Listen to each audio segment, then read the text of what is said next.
Thermodynamics शुरू करते हैं। अभी तक हम लोग क्या कर रहे थे? अभी तक हम लोग कर रहे थे काइनेटिक थ्योरी ऑफ गैसेस। और काइनेटिक थ्योरी ऑफ गैसेस क्या था? काइनेटिक थ्योरी ऑफ गैसेस एक मॉडल था। एक मॉडल हमने स्टडी किया कि मॉलिक्यूल्स जो है माइक्रो लेवल पे किस तरह का स्ट्रक्चर होता है और किस तरह बिहेव करते हैं।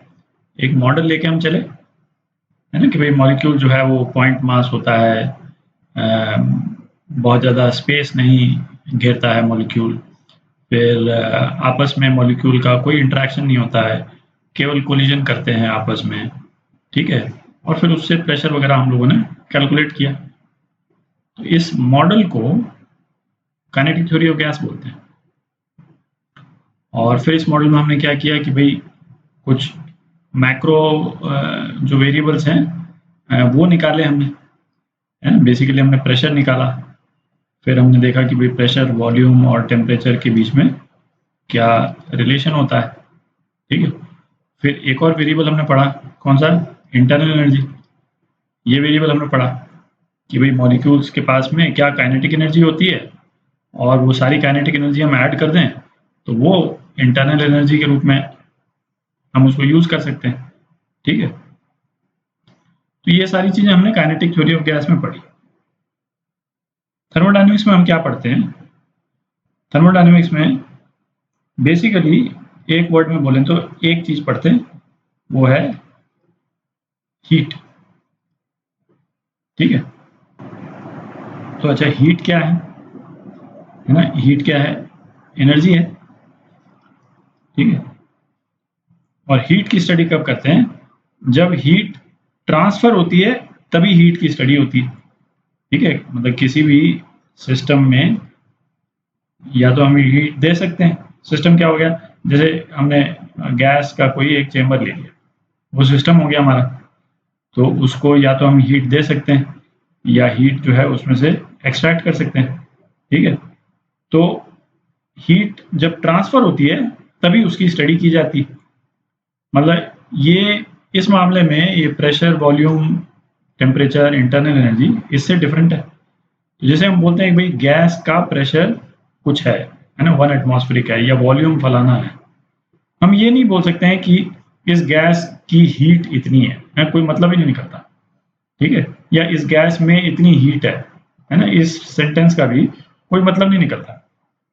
हम ये बोल सकते हैं इस गैस में इतनी इंटरनल एनर्जी है, वो अलग चीज़ है। बट हम ये नहीं बोल सकते कि गैस में इतनी हीट है, ठीक है। उसका कोई, है ना, सेंसलेस है ये सेंटेंस। तो अभी ये हो गया कि भाई हीट पढ़ते क्यों हैं? तो पढ़ते इसलिए हैं कि जैसे हम गैस को हीट दे करके उससे काम करा सकते हैं। काम करा सकते हैं मतलब उससे वर्क करा सकते हैं, ठीक है। जैसे ये गैस है, एक पिस्टन यहाँ पे लगा हुआ है, कुछ मास है इस पिस्टन का, और शुरू में इक्विलिब्रियम है। और यहाँ पे सपोज मैंने कोई एक फ्लेम लगा दी तो ये गैस हीट हो गई। और हीट होने के बाद में हीट हो जाएगी तो इसका प्रेशर बढ़ जाएगा, और प्रेशर बढ़ जाएगा तो ये ऊपर की तरफ इसको प्रेस करेगी ज़्यादा। तो हो सकता है पिस्टन जो है वो यहाँ से यहाँ तक इसको, पिस्टन को हीट पुश कर दे, ठीक है। तो हीट जब पिस्टन को यहाँ से यहाँ पुश कर देगी तो हीट, इसने बेसिकली वर्क किया, है ना। ये जो बाहर जो प्रेशर है P0 एटमॉस्फेरिक प्रेशर जो है, उसके अगेंस्ट में हीट ने, ये हमने गैस से वर्क करवा लिया, पिस्टन को मूव करवाया इस प्रेशर के अगेंस्ट में। तो बेसिकली हमने इस गैस से वर्क करवा लिया। गैस वर्क कर रही है बिल्कुल, मतलब आप उसको यदि विजुलाइज आपको करना है तो आप ये समझ लें जैसे मॉलिक्यूल्स वर्क कर रहे हैं, है ना। और मॉलिक्यूल्स कैसे वर्क करते हैं? जैसे जैसे आपको विजुलाइज करना है तो आप जैसे इस तरह से विजुलाइज कर लें, एक मॉलिक्यूल को एक बुलेट मान लें, ठीक है। और बुलेट से यदि हमको काम कराना है तो कैसे करा सकते हैं? सपोज हमको ये एक मास यहाँ पड़ा हुआ है और इसको यहाँ से यहाँ तक खिसकाना है, ठीक है। तो हमने बुलेट यहाँ से यहाँ मार दी इसको, बुलेट मार दी तो ये बुलेट की एनर्जी इसमें चली गई और ये मास जो है वो हो सकता है ट्रांसफर होकर के यहाँ तक पहुँच जाए और बुलेट इसके अंदर चली जाएगी, ठीक है, और बुलेट तो रुक जाएगी। तो बुलेट ने अपनी एनर्जी जो है वो इसको ट्रांसफर कर दी, मास को, ठीक है, और बुलेट से हमने वर्क निकाल लिया। क्या किया हमने? बुलेट की काइनेटिक एनर्जी सारी ले ली और बुलेट से वर्क निकाल लिया, ठीक है। एग्जैक्टली यही चीज यहाँ पे हो रही है ना। ये जो मॉलिक्यूल जो वर्क करते हैं, मॉलिक्यूल का वर्क करने का तो एक ही तरीका है, तो टकराते हैं और टकरा करके और जो है वो मोमेंटम इम्पार्ट करते हैं, फोर्स इम्पार्ट करते हैं और उस फोर्स से हम वर्क लेते हैं, ठीक है। फोर्स का जब भी इम्बैलेंस होगा, है ना, अंदर का फोर्स यदि ज़्यादा होगा तो ये वर्क करेगा, सेम चीज।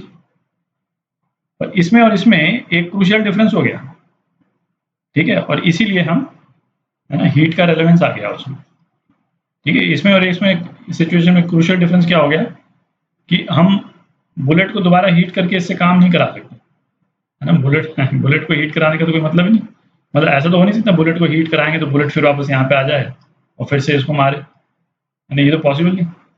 गैस को हम कर सकते हैं, ठीक है। तो सिचुएशन में बेसिकली क्या हुआ, एनर्जी कन्वर्जन हो गया, आप समझ रहे, क्योंकि ये वर्क डन जो वर्ड हम यूज कर रहे हैं, वर्क डन तो मैकेनिकल एनर्जी है, ठीक है। तो इसमें बेसिकली वर्क के थ्रू एनर्जी कन्वर्जन हो गया, है ना। हीट से जो है वो गैस ने वर्क किया और वर्क करके हमने एक, मतलब शुरू में सपोज पिस्टन यहाँ पे था, उस पिस्टन को हमने मूव करा दिया, है ना, मूव करा दिया तो, है ना, उसको एनर्जी हमने प्रोवाइड कर दी। तो हमने पिस्टन को वर्क करा दिया और उस वर्क को हम किसी भी तरह से यूज़ कर सकते हैं, क्योंकि सेम प्रिंसिपल जो है वो जैसे आपका स्टीम इंजन होता है, ठीक है, उसमें सेम प्रिंसिपल यूज़ होता है। उसमें है क्या, जैसे भाई कोयला जलाते हैं, कोयला से तो क्या हीट ही निकलती है केवल, और पहिया कैसे घूमता है, पहिया घूमना शुरू करता है बिकॉज इसी टाइप का कोई प्रोसेस जो है अंदर काम कर रहा होता है, ठीक है। ये तो पिस्टन को केवल आगे मूव करता है, बट वो फिर वो मैकेनिकल इंजीनियरिंग लगा करके, मतलब इस लीनियर मोशन को, ये तो लीनियर मोशन हुआ ना, उसको सर्कुलर मोशन में वो लोग चेंज कर लेते हैं और फिर पहिया घूमने लग जाता है, ठीक है। तो एनर्जी कन्वर्जन हो गया। तो थर्मोडायनेमिक्स में पढ़ने वाली क्या चीज हो गई, बेसिकली हीट और वर्क, ठीक है, ये दो चीजें हम पढ़ते हैं। तो नेक्स्ट वीडियो में हम पहले वर्क कर लेते हैं कि भाई गैस जो है वो वर्क करती है, तो गैस वर्क कैसे करती है, और उसके बाद में हीट देखेंगे, ठीक है। तो पहले वर्क कर लेते हैं।